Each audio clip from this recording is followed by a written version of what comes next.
आज जो भी हालात में आप और हम यहाँ पे जमा हुए हैं, मेरा आपके सामने सबसे पहले ये, आप सवाल करने से पहले मेरा ये सवाल है कि ये जो फिरोज खान है आज जो पैदल दौरा किया, उसके साथ ये आईएस सदन का राउडी शीटर अशरफ इस दौरे में क्या कर रहा था?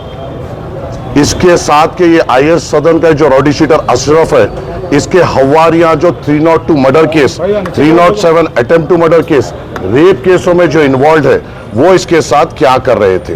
दूसरी बात, आबेद जो मंगलहाट का राउडी शीटर है, उसके लोग इसके साथ क्या कर रहे थे? शेख साले जो एक्स राउडी शीटर है, उसके लोग इसके साथ क्या कर रहे थे? यहाँ पे आप आज जो हालात जो बने, 2 दिन पहले फिरोज गांधी नगर में आसिफ नगर पीएस के सामने एक रोड बल्दिया के जानिब से हमारे रिप्रेजेंटेशन पे डाली जा रही थी। 2 दिन से उस गुत्तेदार के डेवलपमेंट वर्क को रुकाया जा रहा था। कहा जा रहा था कि तुम हमको क्या कमीशन दोगे। हवारियां आके, इस फिरोज के लोग आके उसको मिनटमेंट को रुका रहे थे। हमने 2 दिन पहले भी पुलिस को ये इन्फॉर्म किया कि नामपल्ली के डेवलपमेंट वर्क को रुकाया जा रहा है। ताजनगर नाला जो बन रहा था, जो लोगों को तकलीफ हुई, वहां पर भी ये लोग वहां पर बार बार गुत्तेदार को सता रहे थे। जेबाबाग के नाला डिले जो हो रहा है, ये लोग बार बार आकर वहां पर गुत्तेदार को हरासा कर रहे थे और एक्सटॉर्ट करने की कोशिश कर रहे थे। आज जब ये लोग सब मिलकर यहां पर आए, तो जब मुझे ये पता चला कि ये जो शख्स फिरोज है, ये राउडी शीटर्स के साथ नामपल्ली हल्के का दौरा कर रहा था, ये हमारे लिए बर्दाश्त नहीं है। किसी किस्म से कोई भी राउडी शीटर जो मर्डर केसेस में इन्वॉल्व हो या अटेम्प्ट टू मर्डर में इन्वॉल्व हो या किसी किस्म के क्रिमिनल एक्टिविटीज में हो, नामपल्ली के गली कूचों में फ्रीली नहीं फिर सकता। अगर ये फिर से इनको लेके फिरेगा, मैं फिर से इनको रोकूंगा। ये फिर से इनको लेके फिरेगा, मैं फिर से इनको रोकूंगा। नामपल्ली हमारे लिए बड़ी अहमियत की जगह है। यहाँ के वोटों का एहसान है जो आज मजलिस इत्तेहादुल मुस्लिमीन के इस एमएलए को यहाँ पे चुन के लाया गया। और इन गली कोचों में अगर एक्सटॉर्शन किया जाएगा और राउडी शीटरों के साथ फिरा जाएगा, तो हम हर मोड़ पर इनको रोकेंगे। इसको अलग तरीके से पेश करने की कोशिश की जा रही है। कल बंजारा हिल्स पीएस में जो फिरोज ने जिस सालम को अहमदनगर प्रेसिडेंट बनाया, उसके ऊपर कल एक एक्सटॉर्शन केस बुक हुआ। उसके साथ के अशु के ऊपर एक एक्सटॉर्शन केस बुक हुआ जो फिरोज से ताल्लुक रखता है। उसके और 2 जनों पे एक्सटॉर्शन केस बुक हुआ। सैयदनगर में गरीब लोगों को डराया जा रहा है कि तुम्हारी नोटरी की जमीन है और अगर तुम हमें पैसे नहीं दोगे तो हाइड्रा आकर तुम्हें तोड़ देगी। ऐसे लोगों का मुकाबला चाहे किसी भी कीमत पे, चाहे कोई भी मेरे ताल्लुक से किसी भी किस्म की राय बना लिए, मगर ऐसे नापिकार और गलत इरादे रखने वालों को हम हमेशा रोकेंगे, हमेशा इनका मुकाबला करेंगे।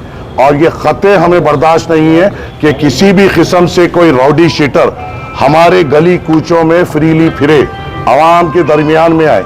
और जब ये गलियों में आ रहा था, यही राउडी शीटर ने हमारा एक जीशान है उसको ढकल कर एक गैर गलत बात की। क्यों लेके आ रहा है ये राउडी शीटरों को? क्या मकसद है? क्या करना चाह रहा है? टाउन प्लानिंग का और एक कंप्लेन है जहां पर इसके हवारी एसीपी का टाउन प्लानिंग में जाकर नामपल्ली के जो बिल्डिंग्स है उसकी कंप्लेन दे रहे हैं कि ये इलीगल बन रहा है, इनको हमारे पास भेजिए।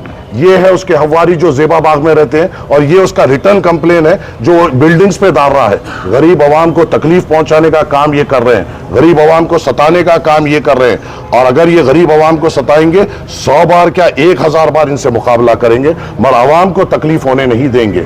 हर जगह जा रहे हैं, ऑफिसरों को बोल रहे हैं हमारी हुकूमत है वो काम रोको, हमारी हुकूमत है ये काम रखो। या मजलिस इत्तेहादुल मुस्लिमीन का एमएलए और हम पूरे इतने तकलीफात होने के बावजूद, फाइनेंशियल क्राइसिस होने के बावजूद, बल्दिया में फाइनेंशियल क्राइसिस, वाटर वर्क्स में फाइनेंशियल क्राइसिस होने के बावजूद कई करोड़ों रुपए के तरक्याती काम मजलिस इत्तेहादुल मुस्लिमीन नामपल्ली में करा रही है। और इसे अगर कोई रोकना चाहेगा और वो भी राउडी शीटरों की मदद लेके, तो हम खते बर्दाश्त नहीं करेंगे। हर तरीके से हम इनका मुकाबला करेंगे। मैंने अभी डीसीपी साहब से फोन पे बात की, एसीपी साहब को बोला क्या उनको दिखाई नहीं दिए ये राउडी शीटर्स के साथ फिर रहे थे? जब मैं फोटो बताया, जब उनको मालूम हुआ कि राउडी शीटर्स के साथ थे, उन्होंने पूरों के नाम नोट किए। ये काम पुलिस का है कि राउडी शीटर्स को आइडेंटिफाई किया जाए और ये लोग खुले में किस तरीके से फिर सकते हैं, किस तरीके से आवाम को डरा सकते हैं, धमका सकते हैं। ये चीज को पुलिस को नोट करना चाहिए।